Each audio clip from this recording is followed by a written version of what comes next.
Welcome to Taste for Adventure. On this episode, we are springing into wheat beers. Aaron's spring has sprung.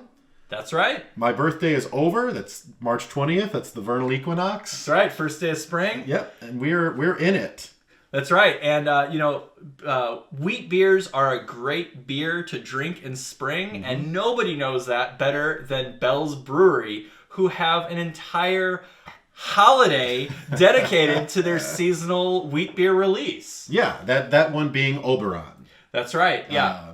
That's a favorite of mine. You know, I know it's a favorite of yours. Hey, Oberon's great, and their marketing team is really brilliant because I was actually I took the day off. It was spring break, Yeah. So I was brewing that day. They had live content about Oberon Day. It was live from the Belle's Brewery. Here's all the stuff we have about Oberon. Of course, they dropped links into their store and showed all kinds of amazing gear. Yeah. So, they Clearly got me a little bit. My brew pup, Ruby, got a can of Oberon of her own. But you know what? It's all in good fun. And it was a really great way to pass the day while I was out there brewing. Yeah. So, yeah. Believe it or not, we are actually not sponsored by Belle's or Oberon or anything.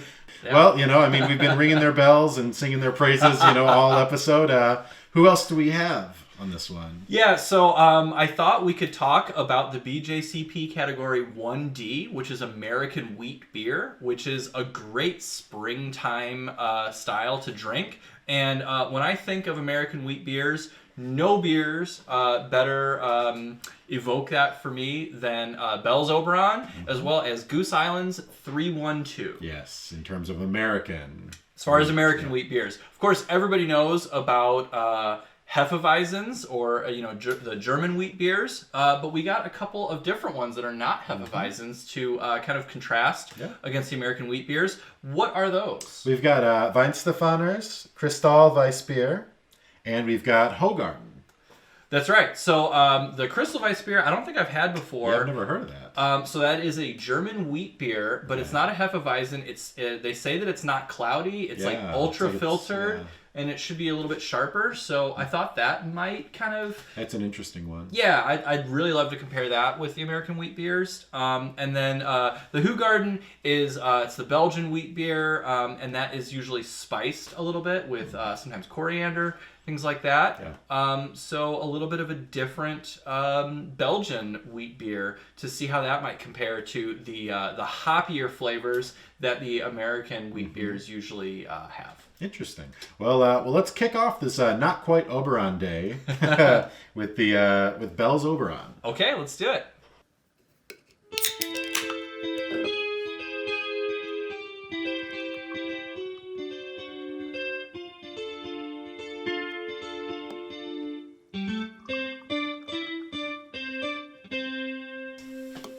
So here we have it, Belle's Oberon. That's right. Their very own. So very nice. They got that very nice yellowy kind of... Wow, yeah, it's just very yellow. Yep, very yellow. Very yellow. Pretty clear. Can't really tell with how frosty this glass is, kind of. Yeah, it's not cloudy, but it's definitely has a bit of haze to it, which is totally fine for a wheat beer. That's actually kind of one of the indicators of a wheat beer. It should have a nice little haze to it.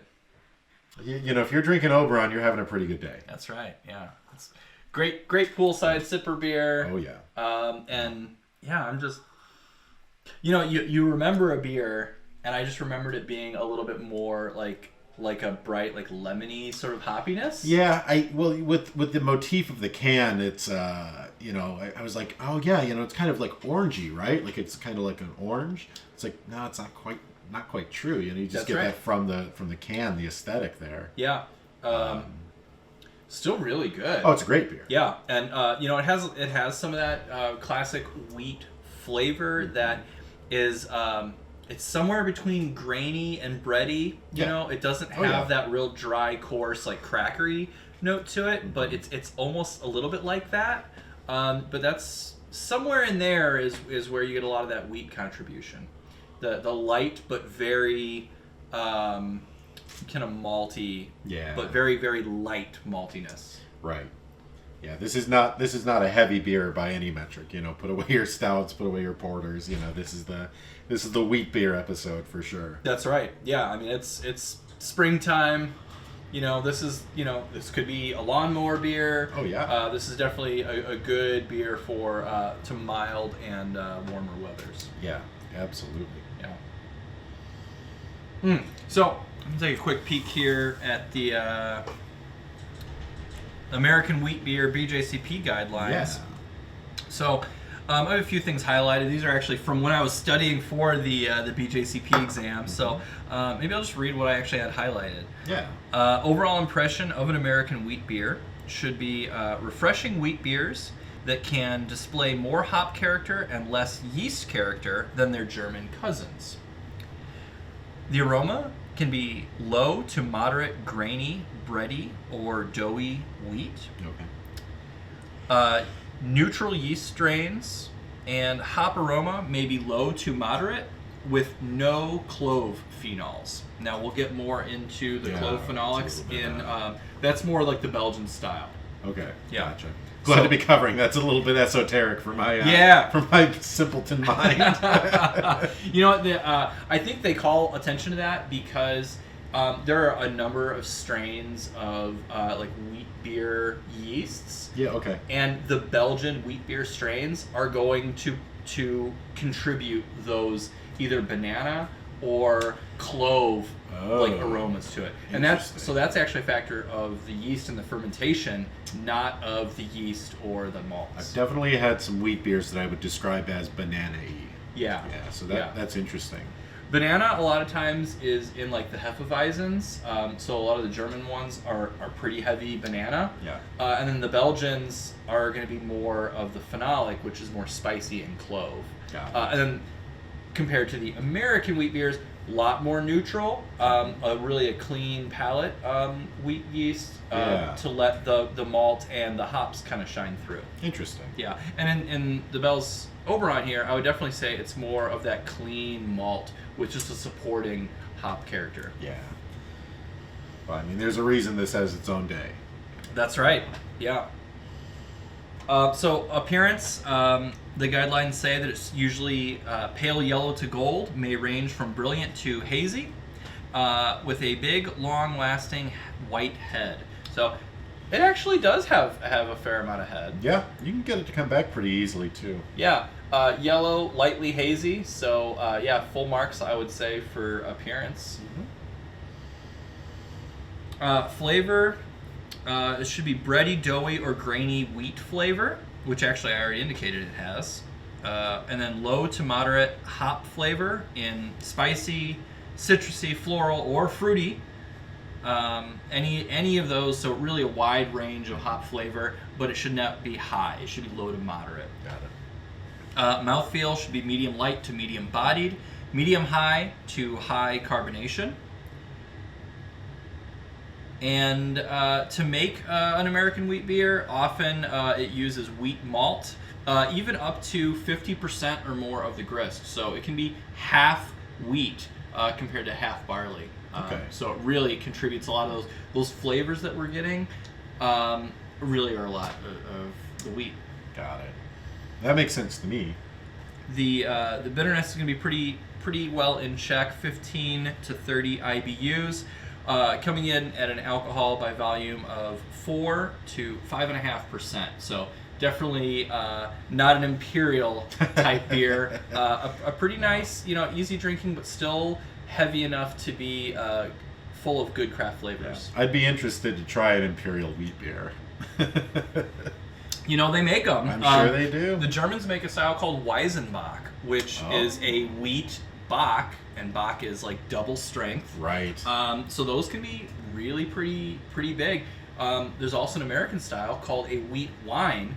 So think of like a barley wine that's your 12 to 15% range, but it's made with 50% wheat. So huge That's beer. interesting. Yeah. We'll have to try some of those sometime. Yeah. Those will knock you on your ass. I have no doubt about that. Nice 10.5, 12% beer. Yeah, sure. Oh. But yeah, this is definitely more in line with what I think about when I think of springtime beers. Absolutely. Yeah. Yeah. This is. I mean, I could see having a couple of Oberons on Easter. Sure. You know. Yeah. Put them in your Easter basket. Or, Hey. Yeah. There you go. It's right next to the Reese's eggs. Yeah. There you go. This is the beg and plead for sponsorship episode. Well, we sung their praises. Yes. Rightfully so. Yeah. Up next, I've got 312 by Goose Island. Let me change to my Goose Island shirt. Oh, right. Yeah, of course. Yeah. The Goose Island swag. I don't think I actually have any Goose Island swag. I don't think I do either. Yeah. I might have a tap handle from Goose Island around here somewhere. Maybe. All right. So now we have 312. That's right. Not 312. Not to be mistaken with 312. Goose Island. This is I feel like along with Oberon, these are kind of like ubiquitous beers. These are staples, Yeah. and especially with Goose Island's distribution now, you should be able to get Goose Island about anywhere. Just about anywhere. I'm hoping you are at home cracking a Goose Island open with us. That'd be and great. If not, pause the episode, go out to the store, get a Goose Island, come back, and let's continue. Hit resume. That's very nice. That's a bright yellow color. It is, and this one is still, it's not brilliantly clear, but it is more clear than the Oberon was. Yeah. It's almost pale, almost. Now, this one has those citrusy, orangey aromas that I was thinking of. That it does. You've got that little bit of puckering in there. Mm-hmm. I don't know. I'm sure it's it's a blend of hops. I wouldn't be surprised to hear some Cascade is in there. Okay. It's a pretty good quintessential like craft beer hop, especially in the early '90s. Yeah. Kind of the rise of good big craft. Yeah. But I can tell it's not just Cascade. Cascade can have floral notes as well as grapefruit notes. Okay. So I bet there's some in here, but there's other hops in here as well. Yeah, well, I mean, it's definitely what you would describe as like a lawnmower beer. This is backyard barbecue, kind of beer. So yeah, and this is really on the lower end of the spectrum. So 18 IBUs and just 4.2% alcohol. Yeah. So, ton of flavor. Very drinkable, though. For a very smooth and lower alcohol beer. So yeah. Well, I know we're both anxiously awaiting when Goose Island will give 312 its own day. Oh yeah, I mean, bring on the beer holidays. Yeah. I'm all right with that. Yeah. Even if it is just a shameless marketing ploy. To get guys like us to buy their shirts. That's right. But it's we fun. drink it up. It's we fun. literally drink that up. Yeah. There's no harm in it. It's No. fun. It's we're gonna buy it anyway. That's right. And why not make a big splash about a beer that you're really proud about and your customers really love. Yeah. So I say more power to them, and more beers should have their own holidays. I think so. So what are we going to compare this one to? I'm really excited to compare them to like the European styles that are similar but so different. Yeah, I mean, I guess we're kind of getting into the the grandfather of the American wheat, which I guess would be the German style Weihenstephaner. That's right. They're the world's oldest brewery. They're not shy about talking about that. No. Since 1040. What were you doing in 1040? Oh man, I don't know. I can't recall that many lives ago. No. Hopefully, I was in Weihenstephaner trying some of their earliest beers. This is a really crystal clear. Look at that. This is spectacularly clear. Wild. And I think they pride themselves on that. It says crystal clear, Kristall Witbier. Yeah. So it should be clear then. Yeah. And I think that really flies in the face of what a lot of people consider, a good Hefeweizen. That was kind of the original cloudy beer before we had hazy IPAs and all these, hazier styles. It was really the yeast in suspension in the German beers that made Hefeweizens cloudy. So really interested to try this super filtered Kristall wheat beer from Germany. When you've had nearly 1,000 years to perfect your craft. That's right, yeah. All right, do you get the banana flavor in that? Yep. Oh, yeah. Yeah. You think so? That's the yeast. That's the yeast. That's wild. Yeah. That's very banana-y. Yeah. Oh, that's a tasty beer. It's like a banana cream pie. It really is, and not even on purpose, because you might find like a novelty beer that's like banana cream pie. It's wild. Yeah, no bananas added. I really creamy. I like the banana quality to it. So yeah, it tastes like a Hefeweizen. It just doesn't look like one. No, not so much. Yeah, that is wow. It's really clear. Really, really clear, but has that good, super malty base. Lot like big, like super banana flavor. Yeah. And then it has just enough like hops to balance it, but not really any hop aroma or flavor. No, yeah, I can't. I mean, if you were, somebody with my expertise in beer, you might be tempted to say, "Oh, there are no hops in here at all." Yeah, but I mean, it's really just to bring it into balance for bittering. This is really a traditional Hefeweizen. It's just super filtered, so it's clear. Yeah. But it's nice to try the different wheat beers next to each other and see how different all of these beers with wheat in them can be. It is. And I mean, this wouldn't fall under the BJCP guidelines for, American wheat. But it is really neat to see sort of where these these modern Americans came from. Yeah. Traditionally. Definitely. So, well, we've got one more beer on this particular flight. All right, who goes there? Who goes there? As Hoegaarden or Hoegaarden, however you say it. This is kind of the quintessential Belgian Witbier. That's a very pale yellow. Yes, it is. Less clear than the Kristall. Right, but probably a tiny bit more clear than the American wheats. Yeah, I'll say so. Oh yeah, so I smell the coriander. Yeah, so this one's interesting because the yeast will add like a degree of like spiciness to it. Yeah. But then they also add coriander and orange peel to this beer. Yeah, I'm excited for that. I love things with orange peel. I like coriander a lot. Do you know what coriander is? I mean, the dictionary definition, no. But so coriander is actually spice, right? It's the seed of cilantro. Oh, interesting. Yeah. So if you're growing cilantro, it will get these little pellets. Those little pellets that's actually coriander. No kidding. Yeah. So you can harvest it, dry it, grind it up, and you have your own homegrown coriander. Wow. So if you have a salsa garden and you like cilantro, sure, that's great. Yeah, dry it out in the fall. All those little balls. That is what coriander is, and you can make your own Hoegaarden clone. Wow, amazing. Yeah. You learn something new every day on this beer show that's especially designed to teach people about beer. Yeah. Nice. It's got some nice carbonation to it.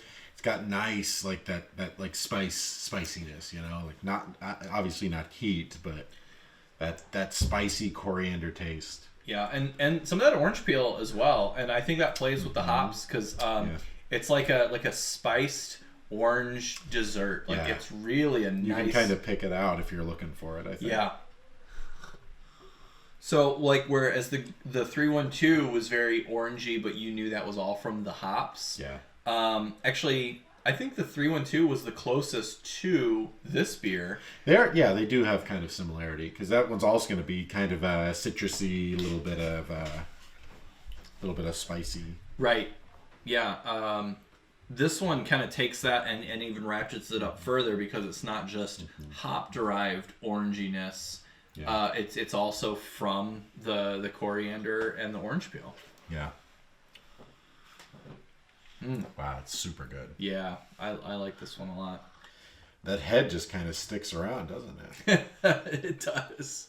You can get it to come back pretty easily. That's nice. That's the thing with wheat beers. Obviously there are several wheat beer styles, but a lot of other beers, if you're a home brewer, you can add some wheat malt or flaked wheat to other styles, and it will actually really help with head stability and head formation. That's wild. I had no idea about that. Well, that's why you're here. That's why I'm here. I'm here to learn. That's right. Lots to learn this beer drinking online. Super flavorful, and also I would say definitely more widely available than the Weihenstephaner Kristall Weissen. That's a fair statement. Yeah. Absolutely. I mean, I've been to supermarkets that have Hoegaarden. Yeah, I think I've been to bowling alleys that have it. Yeah. So do yourself a favor, get yourself some Hoegaarden and give that a shot. Mm-hmm. Yeah, and as always, don't be afraid to drink along with us. Yes, yeah, and I think it always helps when you're reading about flavors or hearing about flavors to experience them for yourself, and that way, that's how I really learned how to develop my palate and become a beer judge.